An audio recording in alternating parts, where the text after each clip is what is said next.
રાજકોટમાં સમૂહલગ્ન વિવાદમાં ભોગ બનનાર વરવધુનો વિડીયો વાયરલ થયો.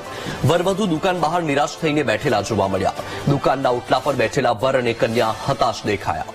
આયોજકોના પાપે જાનના બદલે નવદંપતીએ સ્કૂટર પર જવું પડ્યું. ખરા સમયે આયોજકો ફરાર થઈ જતા વર કન્યાની હાલત દયનીય બની.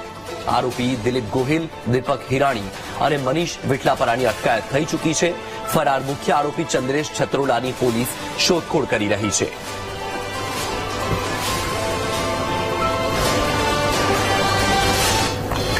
તો આ દ્રશ્ય તમે જુઓ. આ દ્રશ્યો પોતાનામાં જ ઘણું બધું કહી રહ્યા છે.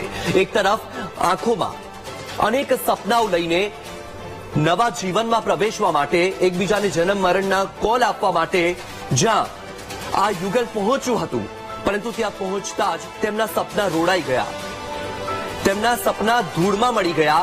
અને જે આ દ્રશ્યો સામે આવ્યા છે તમે જુઓ, કેવા લાચાર થઈને વરવધુ બેઠા છે. અને એ કોના પાપે? ઠગબાજોના પાપે.